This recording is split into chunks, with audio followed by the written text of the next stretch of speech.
মাত্র তো 14 মাস হলো। 14 মাসে এত অস্থির হয়ে গেলেন কেন? একবার ভুল করেছিলেন, গণতন্ত্রকে হত্যা করে একদলীয় শাসন ব্যবস্থা চালু করেছিল আপনার বাবা। সেই কারণে বাংলাদেশের জনগণ আপনাদেরকে ক্ষমতার বাইরে 21 বছর রেখেছিল। লক্ষ লক্ষ কোটি টাকা বিদেশে পাচার করেছেন। বিদেশে থাকতে তো অসুবিধা হওয়ার কারণ নাই, ওখানে তো সর্বসুখেই থাকতে পারেন। বাংলাদেশের জনগণের সম্পদ একের পর এক লুট করেছেন আপনাদের মন্ত্রীরা। কারোর 300, কারোর 350, এক একজনের বাড়িঘর পাওয়ার ঠিকানা আমরা পাচ্ছি। কারোর বাড়িঘর পাওয়া যাচ্ছে সিঙ্গাপুরে, কারোর বাড়িঘর পাওয়া যাচ্ছে দুবাইতে, কারোর বাড়িঘর পাওয়া যাচ্ছে মালয়েশিয়ায়, কারো বাড়িঘর পাওয়া যাচ্ছে লন্ডনে, আমেরিকায়। লক্ষ লক্ষ কোটি টাকা পাচার করেছেন, বিলিয়ন বিলিয়ন ডলার লুটপাট করেছেন। বাংলাদেশ ব্যাংকের 8 বিলিয়ন ডলার চুরি করেছেন।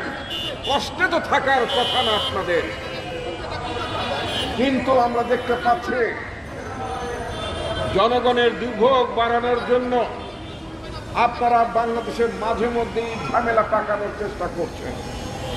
আজকে বিক্ষোভ করছেন জাতিসংঘের সামনে। মনে রাখতে হবে, যেই সমস্ত চোরেরা পালিয়ে গিয়েছেন, এই চোরদের বাড়িতে কিন্তু আমরা সব টয়লেট বানিয়ে দেবো। কিন্তু বাংলাদেশে ওই যে আবু জাহেলের বাড়ি কি আছে? আবু জাহেলের বাড়িতে কি করা হয়েছে? টয়লেট বানানো হয়েছে, পায়খানা বানানো হয়েছে।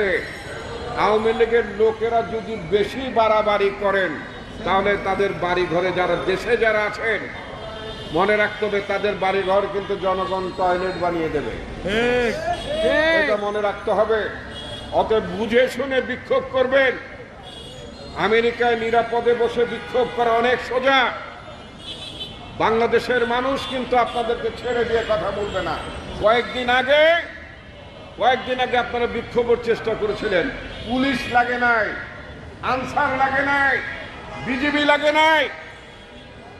এদেশের জনগণ কিন্তু ধরে প্যাদানি দিয়ে তারপরে পুলিশের কাছে দিয়েছে। ঠিক, এটা কোনো আপনার চোরদের জন্য কোনো গণতন্ত্র নয়, দুর্বৃত্তদের জন্য কোনো গণতন্ত্র নয়, লুটেরাদের জন্য কোনো গণতন্ত্র নয়। কারণ তারা কোনো গণতান্ত্রিক পদ্ধতিতে নির্বাচিত হয়ে ক্ষমতায় ছিল না। সুতরাং তাদের বেলায় কোনো গণতন্ত্র প্রযোজ্য হবে না। এটা আমরা খুব স্পষ্ট ভাষায় বলতে চাই। বন্ধুগণ, আজকে নির্বাচন নিয়ে তালবাহানা করার চেষ্টা করা হচ্ছে।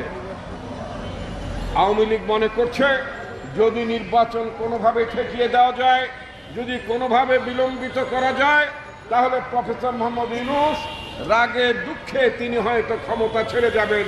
তারপর হয়তো ভারতের প্রেসক্রিপশনে এখানে অন্য কোনো সরকার ক্ষমতায় বসবে এবং তার এক সময় বলবে সবাইকে নিয়ে আসেন একটা ইলেকশন করে। এই সবাই কারা জানেন? এই সবাই হচ্ছে একটু আওয়ামী লীগও নিয়ে আসেন। ওটা কিন্তু বাংলাদেশে হবে না।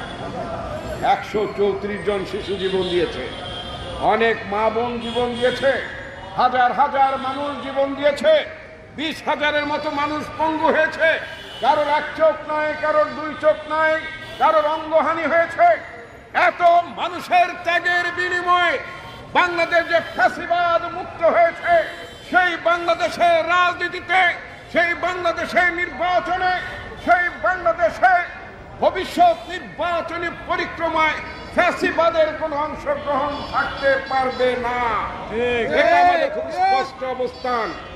আর যারা নানা দফা দাবি নামে নির্বাচনকে বিলম্বিত করার চেষ্টা করছেন, মনে করছেন আরেকটু সময় পেলেই পেটে ক্ষুধা লাগবে এবং বেশি করে খেতে পারবেন, সেটা কিন্তু আমরা বুঝি।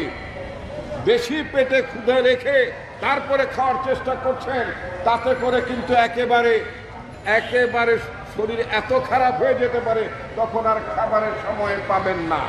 সুতরাং টিআর যে সমস্ত উদ্ভট কথাবার্তা বলছেন, এগুলো বাংলাদেশের সংবিধানে এগুলো নাই।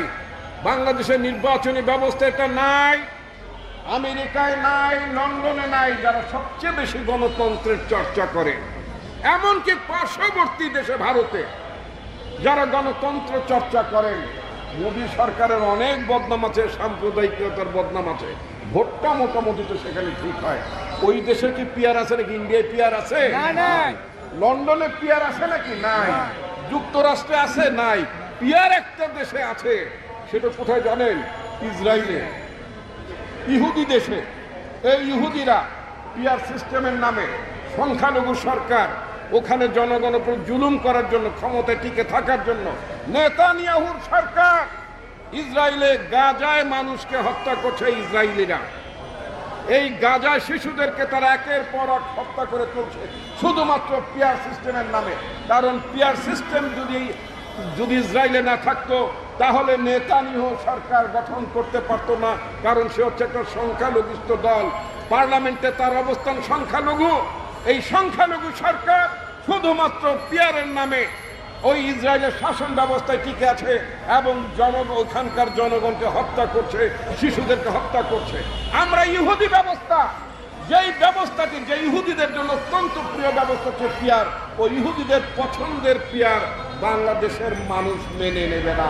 বাংলাদেশের মাটিতে এই ইহুদি পিয়ার ব্যবস্থা চলবে না, চালু হবে না, এটা খুব স্পষ্ট ভাষায় বলতে। সুতরাং যারা জেনে বুঝে অথবা না জেনে পিয়ার করছেন, তাদের জন্য বলতে চাই, বেশি ভাত কিন্তু দুধ দিয়ে মাখায় খাওয়া যায় না।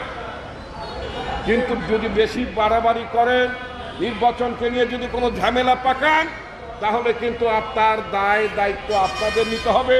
বাংলাদেশের গণতন্ত্র বিপর্যয়ের দিকেও চলে যেতে পারে। আমি বহুবার বলেছি, বাংলাদেশের গণতন্ত্র সংকটের মধ্যে আছে, দেশ একটি ট্রানজিশনাল ক্রাইসিসের মধ্যে আছে। এই সময় যদি সকল রাজনৈতিক দলগুলো যদি পরস্পরকে সহযোগিতা না করে, নির্বাচন অনুষ্ঠানে যদি সহযোগিতা না করে, তাহলে বাংলাদেশের নির্বাচন বিপর্যয়ের মধ্যে পড়ে যেতে পারে, যেটা হচ্ছে আওয়ামী লীগ এবং ভারতের নীল নকশা।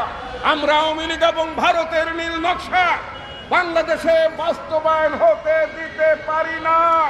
যারা নিজেদেরকে দেশপ্রেমিক বলে দাবি করেন, যারা নিজেদেরকে গণতান্ত্রিক শক্তি বলে দাবি করেন, যারা মনে করেন বিদেশি ষড়যন্ত্রকে যারা রুখে দিতে চান, তাদের দায়িত্ব হবে এই ভারত আওয়ামী লীগের চক্রান্তকে রুখে দেওয়া এবং নির্বাচন আয়োজনের ব্যাপারে আমাদের শক্ত অবস্থান রাখা।